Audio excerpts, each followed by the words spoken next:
തൃപ്പൂണിത്തുറ പട്ടശ്ശേരി ജഗദാംബിക ഉദയം പൂജ സമിതിയുടെ ആഭിമുഖ്യത്തിൽ സംഘടിപ്പിച്ച ആദിത്യ പൂജ ഭക്തി നിർഭരമായി. ശിബുശാന്തിയുടെ മുഖ്യ കാർമ്മികത്വത്തിൽ നടത്തിയ ഉദയം പൂജയിൽ ശ്രീലാൽ ശാന്തി സഹകാർമ്മികത്വം വഹിച്ചു. പട്ടശ്ശേരി ജഗദാംബിക ഉദയം പൂജ സമിതിയുടെ ആഭിമുഖ്യത്തിലാണ് TV പുരത്ത് ആദിത്യ പൂജ സംഘടിപ്പിച്ചത്. കുടുംബത്തിന്റെ ഐശ്വര്യത്തിനും നാടിന്റെ ശാന്തിക്കും ശ്രേയസിനുമായി സൂര്യഭഗവാനെ ആരാധിച്ചു നടത്തിവരുന്ന ആദിത്യ പൂജാ കർമ്മങ്ങൾക്ക് ശാന്തി ഷിബു മുഖ്യ കാർമ്മികത്വം വഹിച്ചു. ശാന്തി ശ്രീലാൽ സഹകാർമ്മികത്വം വഹിച്ച ചടങ്ങുകൾക്ക് ജഗദാംബിക ഉദയം പൂജാ സമിതി പ്രസിഡന്റ് സാബു, സെക്രട്ടറി മധു തുരുത്തിപ്പള്ളി തുടങ്ങിയവർ നേതൃത്വം നൽകി. പട്ടശ്ശേരി ജഗദാംബിക ഉദയം പൂജാ സമിതിയുടെ ഉദയം പൂജയാണ്. എൻ്റെ വിവിധ ചടങ്ങുകളാണ് ഇവിടെ നടന്നുകൊണ്ടിരിക്കുന്നത്. ഏതാണ്ട് 15 വർഷക്കാലമായി ഈ പൂജ കൃത്യമായ ഇതിൻ്റെ അനുഷ്ഠാനങ്ങളോടുകൂടി ചെയ്തു വരികയാണ്.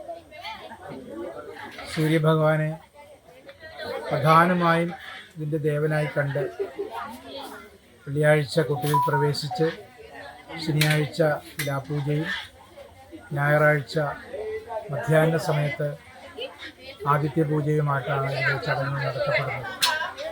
ബ്രഹ്മഹത്യാഭാവം തീരുന്നതിനാണ് ആദിത്യ പൂജ നടത്തപ്പെടുന്നത്. വളരെ ഭക്തിനിർഭരമായി തന്നെ എല്ലാ അംഗങ്ങളും കൃത്യമായി ഇതിനകത്ത് പങ്കെടുത്ത് ഏറ്റവും ഭംഗിയായി അത് കൊണ്ടുപോകുന്നതിൽ വളരെയേറെ സന്തോഷം ഉണ്ട്.